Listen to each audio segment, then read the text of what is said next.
Hello friends, ഇന്നിപ്പോൾ വരയ്ക്കാൻ ഉദ്ദേശിക്കുന്നത് നമ്മുടെ വേൾഡ് സൂപ്പർ സ്റ്റാർ മെസ്സിയാണ്.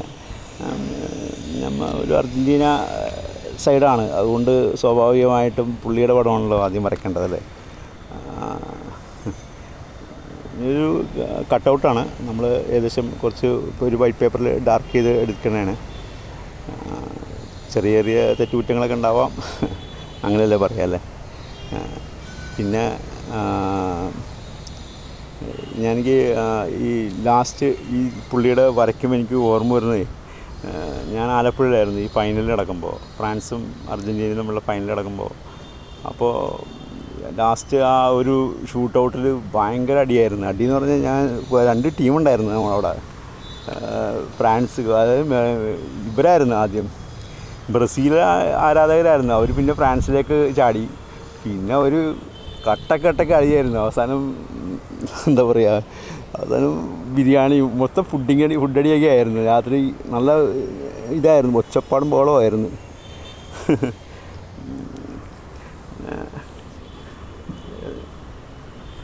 ഇതിപ്പോൾ ശരിക്കും പറഞ്ഞാൽ നമ്മൾ ആദ്യം ചെയ്ത പോലെയൊക്കെ തന്നെ ചെറുതായിട്ട് ഒരു കട്ടൗട്ട് വരച്ചിരുന്നതാണ് കേട്ടോ.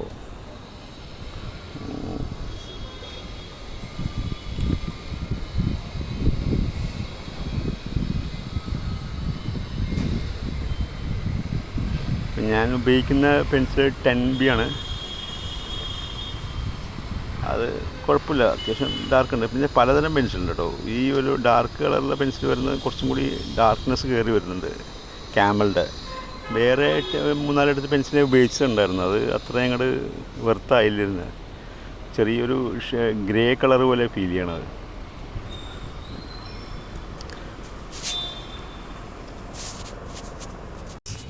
പിന്നെ പുള്ളീനെ പറ്റി പറയുകയാണെങ്കിൽ എനിക്ക് തോന്നുന്നത് ടീമിന് വേണ്ടി കളിക്കുന്ന ആൾക്കാരെന്ന് തന്നെ പറയാം. ശരിക്കും ആ ടീമിലെ ആൾക്കാരെയും കൂടി കൈ പിടിച്ച് ചേർത്തി അവർക്ക് പാസ് ചെയ്ത് അവരെ കൊണ്ടും ഗോളടിപ്പിച്ച് ചേർത്ത് നിർത്തുന്ന ഒരു അപൂർവ മനുഷ്യൻ തന്നെയാണ് കേട്ടോ പുള്ളി കേട്ടോ, എനിക്ക് തോന്നണം. അത് എനിക്കങ്ങനെ തോന്നണേ. സെൽഫ് ഇല്ല, കുറച്ച് കളിക്കാരുണ്ട് സെൽഫുള്ള, അവരുടെ പേരൊന്നും ഞാൻ പറയുന്നില്ല, നമുക്ക് നിങ്ങൾ കണ്ടിട്ടുണ്ടെങ്കിൽ അറിയാൻ പറ്റുമായിരിക്കും. പക്ഷേ അങ്ങനെയല്ല, പിന്നെ നല്ല അടിപൊളി ഡ്രിബ്ലിങ്ങാണ്, ഒന്നും പറയാൻ പറ്റില്ല പുള്ളിയുടെ അല്ലേ. ഞാൻ ചില റീലിലൊക്കെ കണ്ടിട്ടുണ്ട്, നല്ല ഒരിക്കലും അല്ലേ, എനിക്കങ്ങോട്ട് ഭയങ്കര അത്ഭുതം തോന്നിയായിരുന്നു. പിന്നെ ഞാൻ ഓർപ്പിക്കണ ഒരു കാര്യം വെച്ചാൽ, കലാപരമായിട്ട് എന്തിതായിക്കോട്ടെ അത് നമ്മൾ പ്രൊമോട്ട് ചെയ്തെടുക്കുക എന്നുള്ളതാണ്. ഏത് പ്രായക്കാരായിക്കോട്ടെ, ചെറിയ കുട്ടിയായിക്കോട്ടെ വലിയതായിക്കോട്ടെ, എന്തെങ്കിലും ചെറിയൊരു മോട്ടിവേഷൻ സ്പാർക്ക് ഉണ്ടെങ്കിൽ അത് അവർ പ്രൊമോട്ട് ചെയ്ത് വിടുക എന്നുള്ളതാണ് എനിക്ക് തോന്നിയേക്കണ ഒരു കാര്യം കേട്ടോ.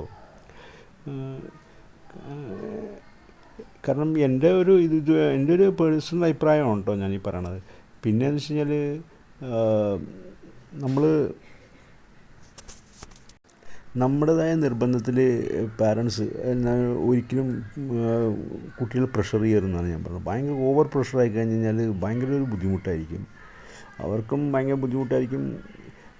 കുറച്ച് കഴിയുമ്പോൾ നമുക്കും ഭയങ്കര, അത് നമ്മൾ വീണ്ടും ഒരു പ്രാവശ്യം ഒന്ന് റിപ്പീറ്റ് ചെയ്താൽ മതി. നമ്മളിങ്ങനെ വഴക്കിട്ട് കഴിഞ്ഞിട്ട് എന്തൊക്കെയാണ് ആ സമയത്ത് നടന്നതെന്ന് വെറുതെ ചുമ്മാ ആലോചിച്ചാൽ മതി. ആ സെക്കൻഡ്സുകൾ നമുക്ക് തന്നെ ഭയങ്കര ഒരു സങ്കടം അല്ലെങ്കിൽ വിഷമമൊക്കെ തോന്നും. അതുകൊണ്ട് കഴിയുന്നതും ഇപ്പോൾ അവർ താല്പര്യം കാണിക്കുകയാണെങ്കിൽ ചെറുതായിട്ടെങ്കിലും പ്രൊമോട്ട് ചെയ്ത് കൊടുക്കുക എന്നുള്ളതാണ് എൻ്റെ ഒരു സജഷൻ കേട്ടോ. അടുത്ത പ്രാവശ്യം ഞാനിങ്ങനെ ഉദ്ദേശിക്കുന്നത് ഒരു റിയലിസ്റ്റിക് ആയിട്ടുള്ള ഒരു കണ്ണ് വരയ്ക്കാൻ വേണ്ടിയാണ് ഞാൻ ഉദ്ദേശിക്കുന്നത്. എന്ന് പറഞ്ഞാൽ എനിക്ക് ഭയങ്കര കണ്ണെന്ന് പറഞ്ഞാൽ ശരിക്കും റിയലിസ്റ്റിക്കായിട്ട് ഞാൻ ചില ആർട്ടിൽ ഇത് കണ്ടിട്ടുണ്ട്. അപ്പോൾ എനിക്ക് വിചാരിക്കും നല്ല അടിപൊളി, കാണുമ്പോൾ തന്നെ നമുക്ക് തോന്നും അത് ശരിക്കും ഒരു ഫോട്ടോ എടുത്ത് വെച്ച പോലെ ഫീൽ ചെയ്യാറുണ്ട്. അതുകൊണ്ട് ഞാനിങ്ങനെ വിചാരിക്കണം അതൊന്ന് ട്രൈ ചെയ്യണമെന്ന് വിചാരിക്കുന്നതാണ്. കണ്ണുകൾ ഒരു ഒറ്റ കണ്ണ് ഇങ്ങനെ ഒരു വ്യൂ പോയിൻറ്റിൽ അടുത്ത വർഷം നോക്കാൻ കേൾക്കണേന്ന്. പിന്നെ കുറച്ച് പഴയ നടന്മാരെയൊക്കെ വരയ്ക്കുന്നുണ്ട്. ശങ്കരാടി, ജനാർദ്ദനൻ, മലയാള സിനിമയിലെ കുറച്ച് നടന്മാരെയൊക്കെ വരയ്ക്കണമെന്നുണ്ടായിരുന്നു. പിന്നെ കുറേ ചിരിപ്പിച്ച കുറച്ച് ആൾക്കാരൊക്കെ ഉണ്ട്, പപ്പു, പിന്നെ അങ്ങനെ കുറച്ച് ആൾക്കാരെയൊക്കെ ഇങ്ങനെ മനസ്സിൽ കാണുന്നുണ്ട് വരയ്ക്കാമെന്ന്. ഏകദേശമായി വരുന്നുണ്ടോ? നോക്കട്ടെ.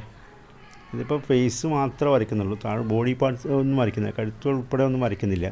ജസ്റ്റ് ഫേസ് മാത്രം ഒന്ന് ഓടിച്ച് വരണതാണ്.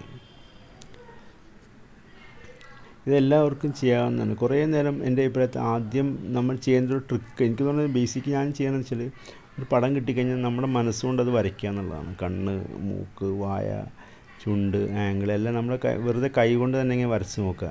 അപ്പോൾ നമ്മുടെ ബ്രെയിനിൽ അത് ഓട്ടോമാറ്റിക് നമുക്കത് സെറ്റാവും എന്ന് എനിക്ക് തോന്നുന്നു. എൻ്റെ ഒരു കാഴ്ചപ്പാടാണ് ഞാൻ പറഞ്ഞത്. അപ്പോൾ നമ്മൾ ഏകദേശം അത് വരച്ച് കഴിയുമ്പോൾ പിന്നെ നമുക്ക് രണ്ടാമത് അങ്ങനെ ചെയ്യുമ്പോൾ നമുക്ക് ഡ്രോയിങ് കുറച്ച് എളുപ്പമായിട്ട് വരും.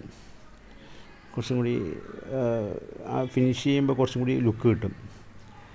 റഫ് ഡ്രോയിങ് ആണ് കേട്ടോ ഞാൻ ഉദ്ദേശിച്ചത്. പിന്നെ ചിലവരുണ്ട് നല്ല മെഷർമെൻ്റൊക്കെ എടുത്തിട്ട് പക്കയായിട്ട് എടുക്കണത്.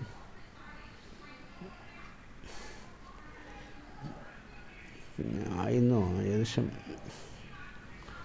എവിടെയെങ്കിലൊക്കെ എവിടെയെങ്കിലൊക്കെ ശരിയായി തെറ്റുണ്ടെങ്കിൽ വിട്ടുകളയുക എന്നുള്ളതാണ് ഞാൻ പറയണത്.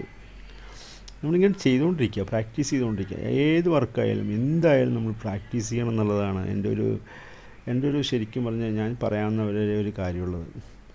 നല്ലോണം പ്രാക്ടീസ് ചെയ്യുക, വേറൊന്നുമില്ല.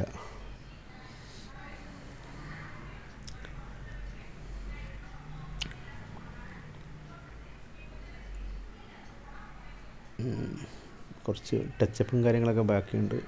ഇത് വലിയ ഡാർക്ക് ഇതൊന്നും ചെയ്യുന്നില്ല, ഒറ്റ ഇതിൽ തന്നെ അങ്ങനെ ഒറ്റ ഷോട്ടിൽ തന്നെ അങ്ങനെ തീർക്കണതാണ്.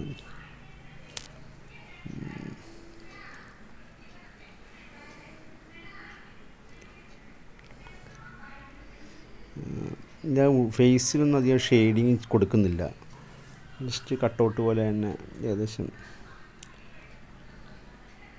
ആരെങ്കിലും എന്തെങ്കിലും കമൻ്റൊക്കെ ഇടുക കേട്ടോ. പിന്നെ അതുകൂടാതെ ആദ്യമായിട്ട് കാണുകയാണെങ്കിൽ ജസ്റ്റ് സബ്സ്ക്രൈബ് ചെയ്യുക കേട്ടോ. പിന്നെ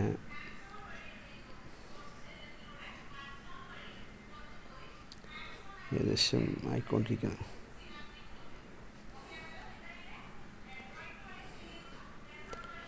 കുറച്ച് ഡാർക്ക് ചെയ്തേക്കാം, താടിയൊക്കെ ഒന്ന് ഡാർക്ക് ചെയ്തേക്കാം.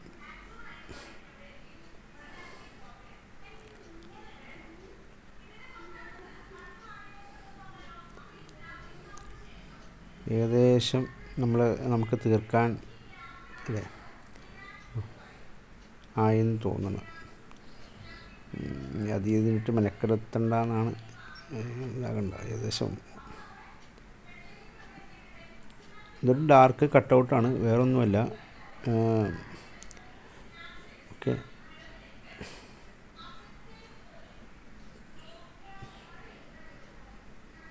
ഓക്കെ എന്നാൽ താങ്ക് യു for watching.